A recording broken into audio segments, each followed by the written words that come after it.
Hello friends, क्विकलेट chemistry के YouTube channel पे आपका वेलकम है। सॉलिड स्टेट केमिस्ट्री में one of the most important topic में से एक पैकिंग इफिशिएंसी और पैकिंग फ्रैक्शन जो सॉलिड के कॉम्पैक्टिसिटी को बताता है। आज यही टॉपिक हम लोग डिस्कस करने वाले हैं, तो आइए शुरू करते हैं। पैकिंग फ्रैक्शन और पैकिंग इफिशिएंसी जिसे ईटा से डिनोट किया जाता है। पहले डेफिनेशन समझते हैं और उसको फिर एक्सप्लेन करते हैं। Packing efficiency is defined as the ratio of volume of the unit cell that is occupied by sphere या फिर identical sphere of the unit cell to the total volume of the unit cell। अब आइए इसको समझते हैं explanation. सबसे पहले हम लोग पैकिंग इफिशिएंसी कहाँ डिफाइन होता है? सॉलिड में। और सॉलिड के स्टडी के लिए हम सबसे पहले क्या पढ़ते हैं? Unit cell. तो मैंने सबसे पहले यूनिट सेल बना लिया। थोड़ा सा इसको मैं ठीक कर दूं। बहुत बढ़िया। तो मैंने एक यूनिट सेल बना लिया।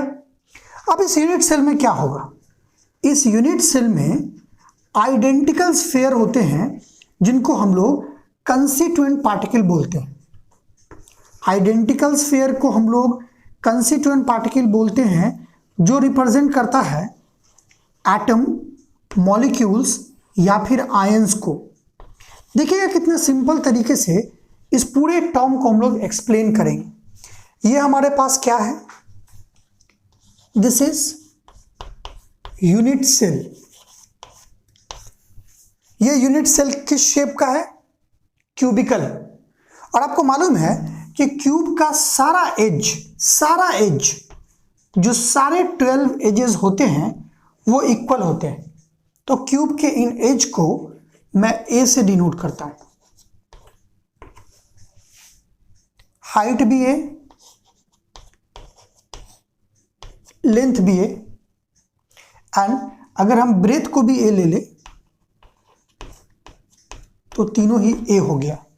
तो अगर हम इसके टोटल वॉल्यूम का बात करें, total volume of the cube का बात करें, तो total volume of the cube आता है length into breadth into height, that is equal to a cube. Total volume of the cube में जो आइडेंटिकल स्फीयर हैं, इसके टोटल वॉल्यूम को हम लोग क्या बोलते हैं? पैकिंग फ्रैक्शन या पैकिंग इफिशिएंसी। मतलब कि टोटल वॉल्यूम में हमें आइडेंटिकल स्फीयर के वॉल्यूम को भी लेना पड़ेगा। और total volume of identical sphere का वॉल्यूम क्या होता है? We all know that is 4/3 pi r cube. Clear हो गया? एकदम क्रिस्टल क्लियर। अब समझिए यूनिट सेल कितने तरह के होते हैं? 3। Simple cubical, body centre, face centre. और हमें मालूम है कि इन तीनों यूनिट सेल में जो total number of particle n या जेड का वैल्यू होता है वो अलग अलग होता है। एससीसी में 1, बीसीसी में 2 और एफसीसी में 4। तो तीनों के लिए हम अलग फॉर्मूला तो नहीं डिराइव कर सकते हैं। फॉर्मुलेशन का मतलब होता है एक ऐसा इक्वेशन जिससे सब क्वेश्चन सॉल्व हो जाए। तो अगर कंबाइनली हम लोग बात करें तो टोटल नंबर ऑफ स्फीयर हम बात करें तो डिफरेंट यूनिट सेल में अलग अलग होता है। इसलिए हमने एक मल्टीप्लाइंग फैक्टर रखा है n is a number of particle in different unit cell. तो हम यहां पर किस चीज से मल्टीप्लाई कर देते हैं? n से। ये n का वैल्यू अगर SCC होगा तो मैं यहां पे लिख देता हूं, अगर SCC होगा तो n का वैल्यू होगा 1, अगर BCC होगा तो n का वैल्यू होगा 2, और अगर FCC होगा तो n का वैल्यू होगा 4। क्लियर? कॉपी में नोट डाउन कर लीजिएगा। क्लियर है? अब अगर परसेंटेज पैकिंग एफिशिएंसी आपको निकालना है तो इस टोटल टर्म में आपको 100 से सिर्फ और सिर्फ मल्टीप्लाई कर देना है। अगर आप मल्टीप्लाई कर देते हैं तो आपका परसेंटेज पैकिंग एफिशिएंसी निकल जाएगा। और मैक्सिमम यही पूछा जाता है, परसेंटेज पैकिंग इफिशिएंसी। अब देखिए यहां पर ए जो है वो क्यूब का एज लेंथ है और आर जो है आइडेंटिकल स्फीयर का रेडियस है। बहुत बार आपको क्वेश्चन में ए का वैल्यू दे देगा तो आर का नहीं देगा, आर दे देगा तो ए नहीं देगा। तो इसके रिलेशन को आप याद रखिएगा।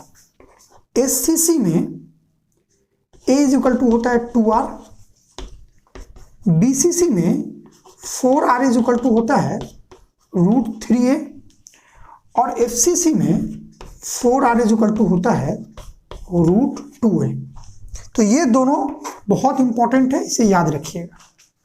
इस फॉर्मूलेशन का एप्लीकेशन ये है कि पैकिंग एफिशिएंसी या परसेंटेज पैकिंग एफिशिएंसी जितना ज्यादा होगा, सॉलिड का property like electrical conductivity, thermal conductivity, mechanical strength, lustre, ये सारे प्रॉपर्टी मैक्सिमम होंगे। More the packing efficiency, good and greater will be the quality of the solid. Less the packing efficiency and maximum is the void, lesser will be the quality of the solids. तो इन point के basis पर packing efficiency का पूरा doubt आपका मैंने clear कर दिया। एक बार मैं क्विक रिवीजन दे दूं। पैकिंग फ्रैक्शन और पैकिंग एफिशिएंसी ये बताता है कि कोई भी सॉलिड कितना कॉम्पैक्ट है, कॉम्पैक्टिसिटी को बताता है, इसे ईटा से डिनोट किया जाता है। पैकिंग एफिशिएंसी निकालने का फॉर्मूला है n into total volume of the sphere divided by total volume of the cube, और जो फॉर्मूला आया है वो है n into 4/3 πr³ into a³। Clear है? क्विक रिवीजन के बाद समराइज कर लीजिए। कहीं पर भी आपको कोई भी प्रॉब्लम होता है तो आप डायरेक्टली मेरे नंबर पे मेरे को कॉल कर सकते हैं। ये मेरा नंबर है, कहीं पर भी आपको प्रॉब्लम हो आप डायरेक्टली मेरे को कॉल कर सकते हैं। Thank you very much. इसी तरह के अगले वीडियो के लिए वेट कीजिए और लाइक सब्सक्राइब कीजिए हमारा क्विकलेट केमिस्ट्री का यूट्यूब चैनल। Thank you.